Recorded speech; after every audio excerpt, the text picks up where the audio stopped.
नमस्कार, मैं सुबोध मंडल आज आप लोगों के सामने विद्यापति पदावली जो रामवृक्ष बेनीपुरी द्वारा संपादित है उसका 5वां पद व्याख्या के लिए विश्लेषण के लिए लेकर उपस्थित हुआ हूँ। 5वां पद इस प्रकार है। शैशव जौवन दर्शन भेल, दुहु दल बल ही दंड परि गेल। कबहू बांधय कच कबहू बिथार, कबहू झाँपय अंग कबहू उघार। थीर नयान अथिर कछु भेल, उरज उदय थल लालिम देल। चपल चरण चित चंचल भान, जागल मनसिज मुदित नयान।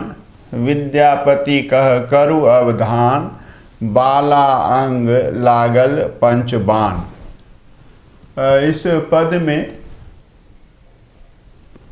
जो कुछ कठिन शब्द हैं उन शब्दों के अर्थों को जान लें। शैशव, यह शैशव शब्द जो है शैशव से विकसित है और शैशव शिशु अवस्था, जौवन यौवन अर्थात युवा अवस्था। दर्शन मतलब मिलन, भेल हुआ। दुहु दोनों, दल समूह, बल ही और बल का अर्थ यहाँ सेना है।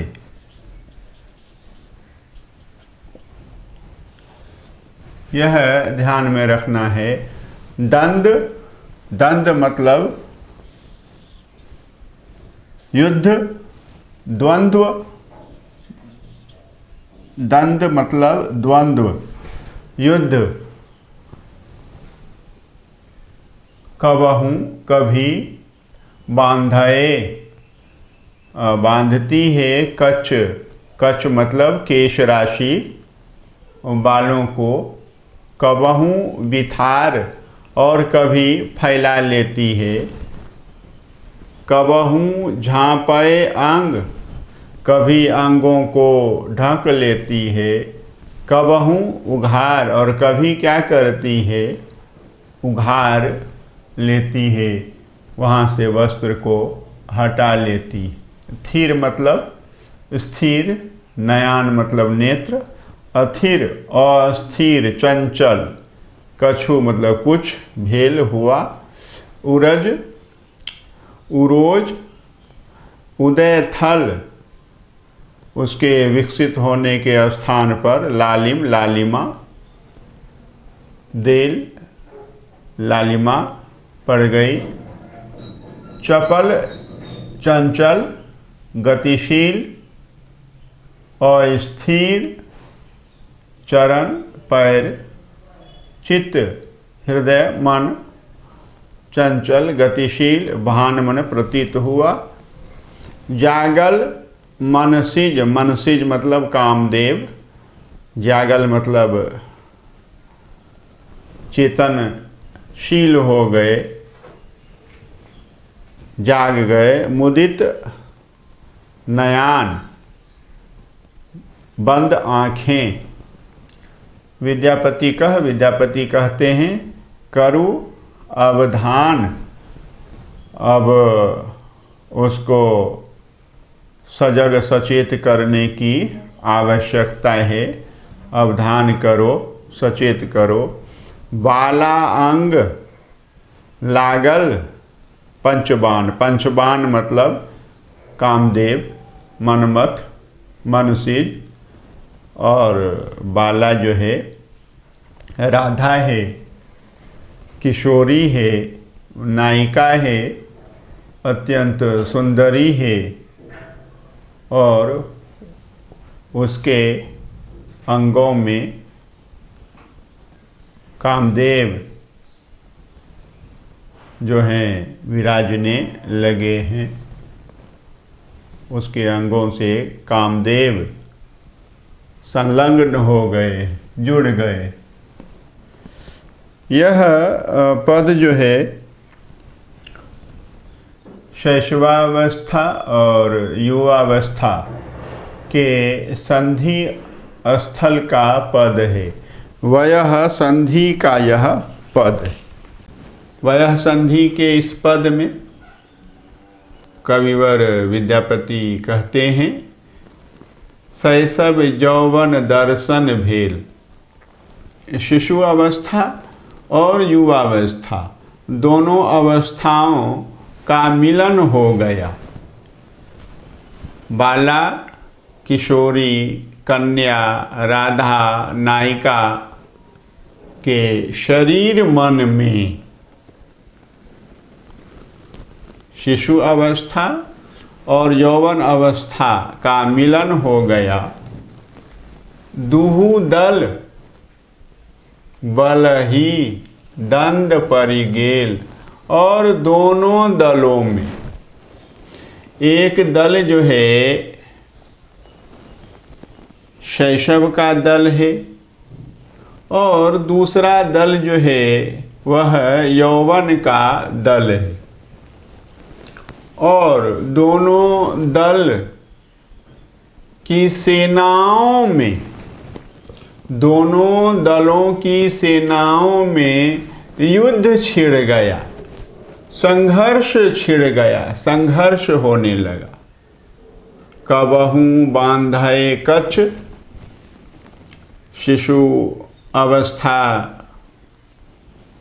के दल की सेना, उसके प्रभाव के कारण नायिका जो है कभी अपने केशों को बांध लेती है और फिर तुरंत युवावस्था के बल से, उसकी शक्ति से कबहू बिथार फिर क्या करती है, बाल राशि को खोल लेती, उघाड़ देती, बंधन को हटा देती।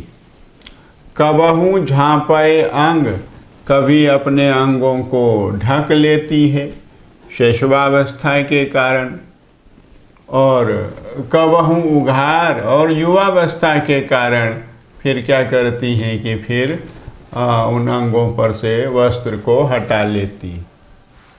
थीर नयान अथिर कछु भेल। किशोरी की आंखें जो हैं स्थिर थी, अब कुछ कुछ जो हैं चंचल होने लगी। नायिका की आंखें स्थिर थीं, अब कुछ कुछ चंचल होने लगी हैं। उरज उदयथल लालिम देल, और उरोज के विकसित होने के स्थान पर अब लालिमा पड़ने लगी है।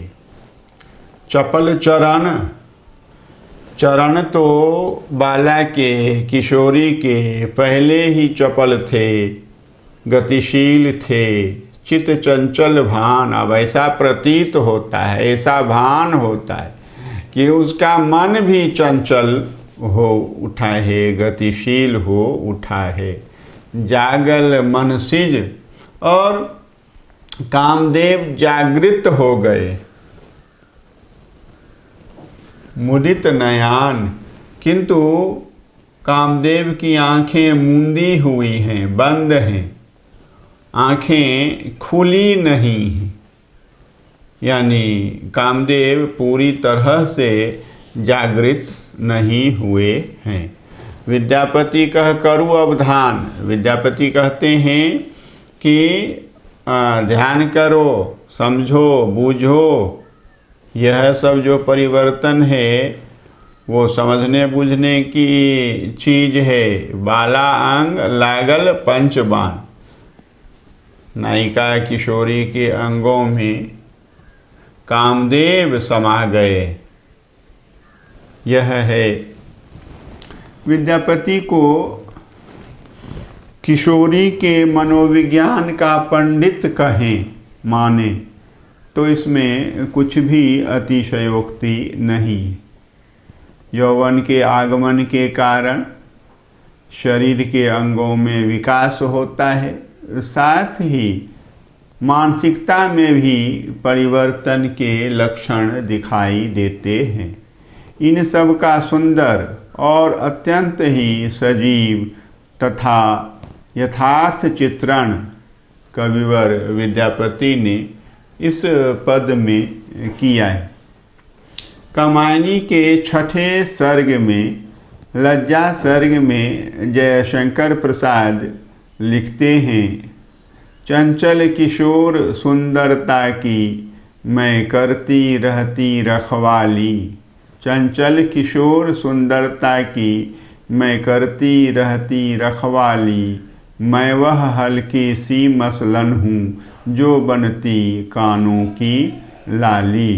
तो इसमें किशोरी में जो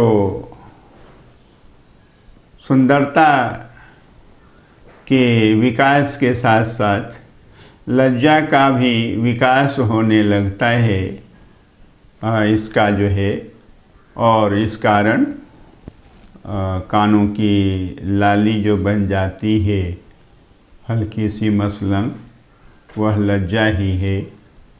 तो इस पद से ये दोनों पंक्तियाँ जो हैं तुलना करने योग्य हैं। यह पांचवा पद हमने देखा है, समझा है। आप भी इस पद को अच्छी तरह से देखने और समझने का प्रयास करेंगे। बहुत बहुत धन्यवाद।